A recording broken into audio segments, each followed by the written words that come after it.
Hi, this is Mary Ellen or Prepper Potpourri, and this video is in response to Buckrun11 August Food Preservation Challenge. So I'm sharing with you some of the books I have, and yes, I kind of collect these books. This one here is very interesting. It is Preserving Food Without Freezing or Canning, and it uses traditional techniques such as salt, oil, sugar, alcohol, vinegar, drying, cold storage, and lactic fermentation. So I thought that was an interesting book. The one I use the most is this one right here. And this is one I put together myself. It is my canning recipes, and I have everything kind of out here, and it's done by the season, and it keeps all my favorite recipes together here. And I also have one for pressure canning. This is more for water bath canning. So I use this one a lot. And then I have, of course, I have the Ball Blue book. I didn't even put that out here because I think all of us have that. But I have some interesting ones such as, I'm not going to pronounce it because it's French. And I took Latin in high school. And I couldn't even pronounce Latin, but it's a dead language, so nobody really knew how it was pronounced, so it was okay. But anyway, this is a great little book. It has a lot of a little bit more unusual jams and jellies. And I have gourmet preserves, serving up the harvest. Oh, and then my favorite book for dehydrating. In fact, I have a card on it for a video I did. But this is my Bible for dehydrating. Anyway, as you can see, I have a variety of books, and I am really into food preservation. Every week, I try to preserve food in some manner. Last weekend, I picked these really nice tomatoes from my garden, dehydrated them, and made tomato powder. This weekend, I plan on getting bushels of tomato from the farmer market, and I'm going to be canning up Sloppy Joe sauce and crushed tomatoes and a bunch of other tomato specialties. I use regular canning lids and Tattler lids, but I have to admit, I kind of keep the Tattler lids for emergency. I am more used to using the regular canning lids. And this is how I keep my rings. It's on a handy dandy, as you can see here. See that? It's a casino playing card lanyard.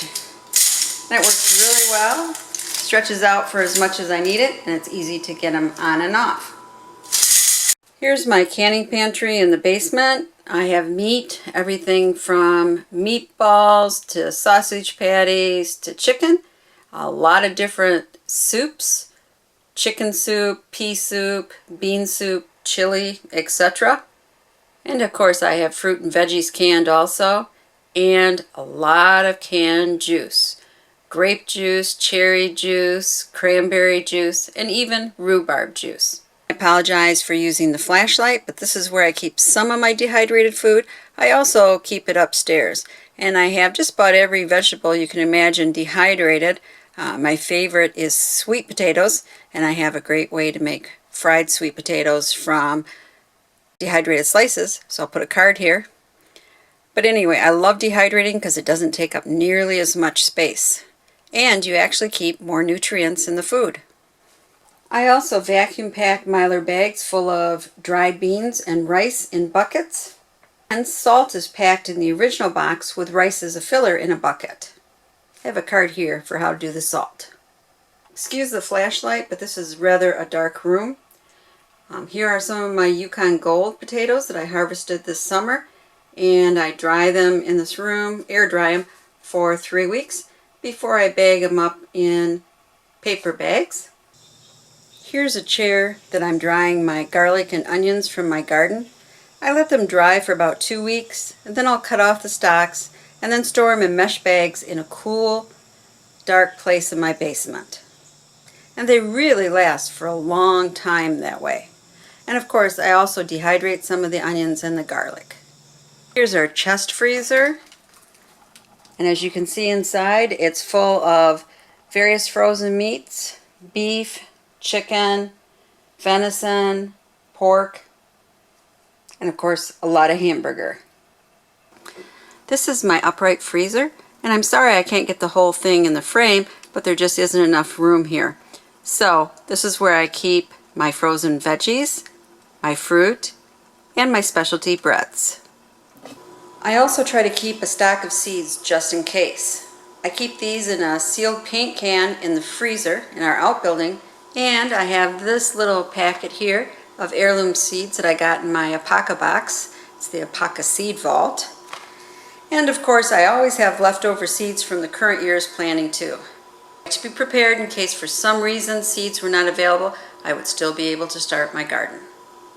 So that's it for my video, but I do want to encourage anyone who watches to put up food some way. It can be as simple as freezing, but you can also water bath can, pressure can, dehydrate, whatever. But try something and start small and grow on that. And believe me, the food that you stock up comes in really handy in a power outage or other emergency. So this is Prepper Potpourri saying thank you so much for watching, and thank you Buckrun11 for having this challenge. And as always, thumbs up if you like this video, and please subscribe and share the knowledge. Thank you.